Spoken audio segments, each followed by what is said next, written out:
Hello, everybody. My name is Lisette Lagunas, and this is my week 4 presentation for MPA 540. Let's get started. So, this week we will be discussing generations and how to handle different generations in the workplace. So, I am currently, or I will always be, Generation Y or Gen Y. I am actually right in the middle, 1993. And although I do identify with many of the characteristics like anybody else, I think I don't identify with all of them, but I did get a good laugh out of listening to what recent studies do show, because honestly, from a perspective of somebody else or somebody from a generation before me looking at myself, I would definitely have similar perspectives because of many different reasons that I will now discuss.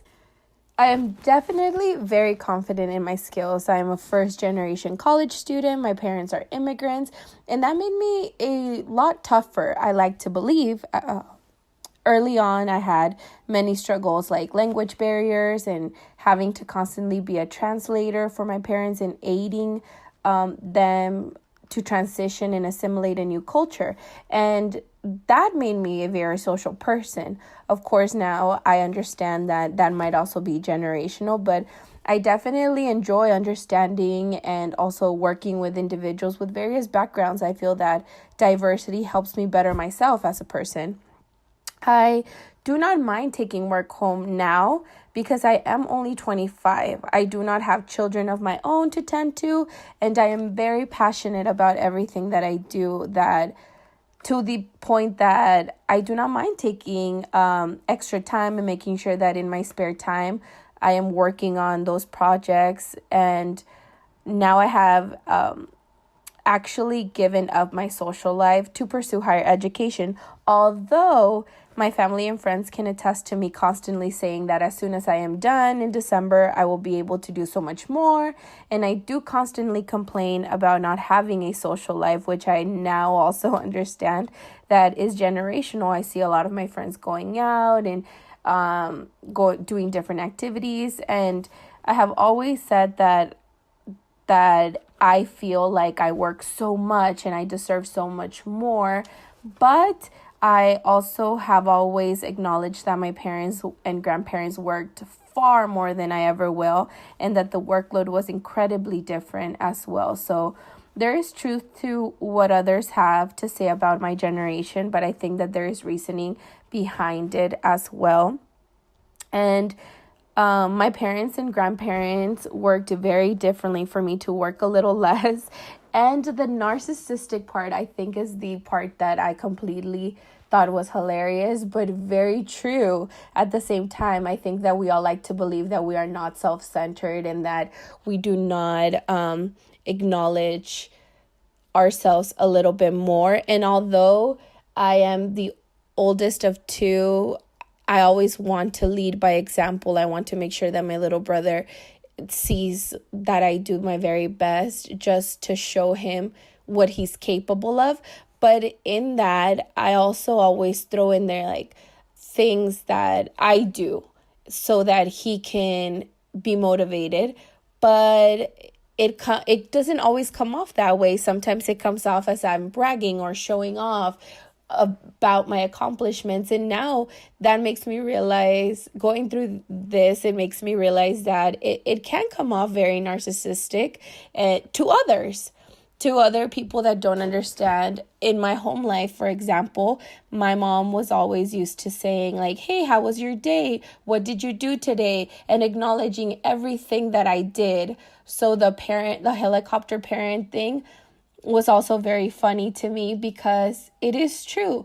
Although my mom is not calling my job and telling them I need a raise, she does acknowledge my work, and she says, you're doing a great job, without knowing if I am doing a great job, or you work so hard, without really knowing if I work so hard. She just hears my side of the story. So although this was very interesting and very funny, and I don't think that it's 100% true. Obviously, I do see how other generations can feel like we are overselling ourselves by saying we're so gifted and that our abilities are far more, and we work way more, although in reality and studies clearly show that our abilities are far less and that we work way less. So ambition inflation is definitely something that I see in my generation, amongst my peers, amongst myself, and I completely agree with. So that is what my take on my personality, and giving everybody a little background on. Now, as I've mentioned before in my videos, I am currently a recreation leader. So I manage one of the centers for the city of Marietta, which is a children's center, and I run various programs. My coworker, or my co-supervisor, the person that I work directly with every day, it's only her and me in the office every day in our center. She's actually a Gen X, so she was born 1973. We work extremely well together. I will just put that out there. We are both very similar personalities, and she is Generation X. But after watching this video, I realized that she, like myself, is a lot and has a lot of the personality that the generation she belongs to. So she is extremely positive. And I have said this, I think, before in my videos, or when I have in other courses, when I have spoken about her.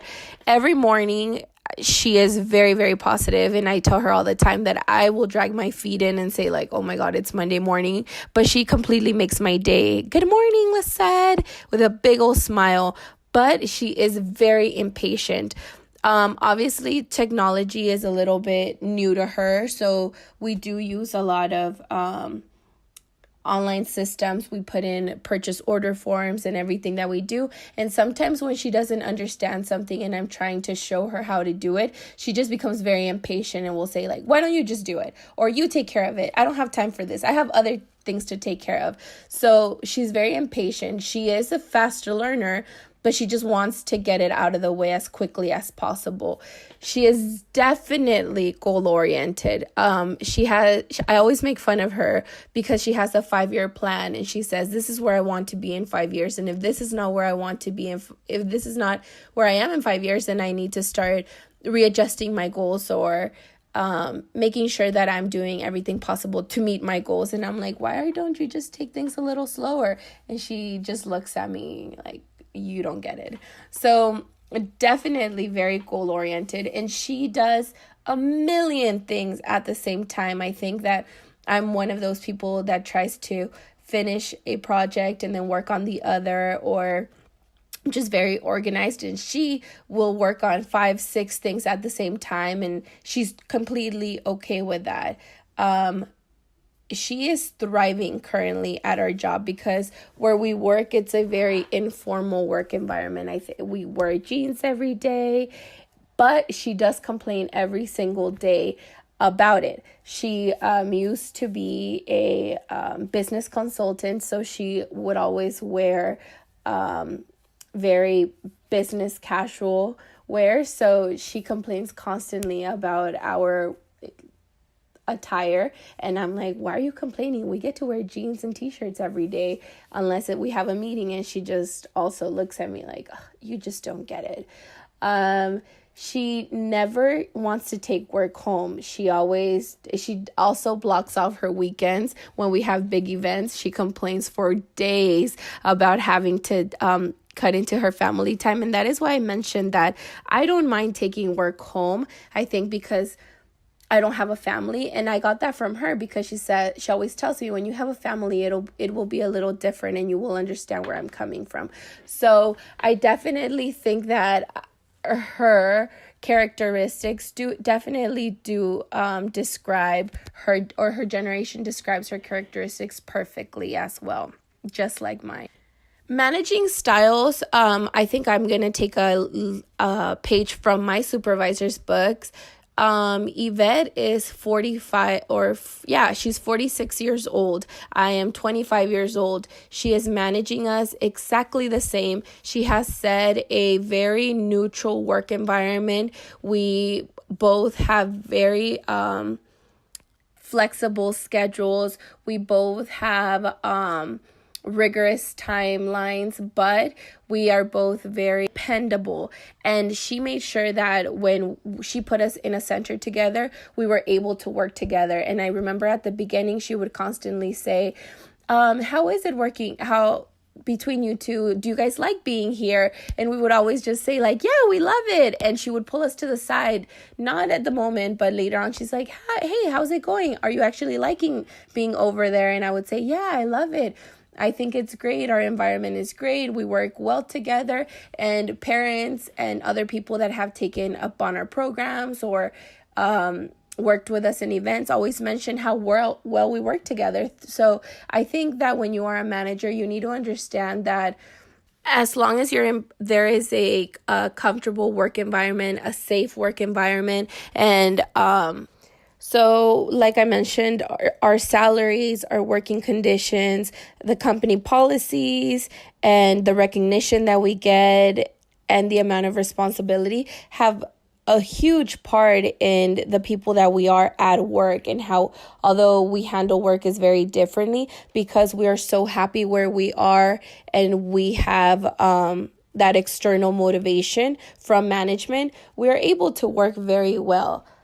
I definitely think that McGregor's theory, X and Y theory, are definitely a huge approach of natural rules for managing people, which obviously under pressure of day-to-day business can be forgotten, but they shouldn't, because this is how I think my supervisors have been able to handle two people from completely different generations to work so well together, although priorities, personalities, work life, and home life are completely different. Just because we have somebody that manages obviously with theory Y characteristics, we have been able to have a happy work environment and be involved in decision making and all those positive characteristics. So that is my take on generations in the workplace for this week. I hope you guys enjoyed my presentation, and I will hear from you all next week.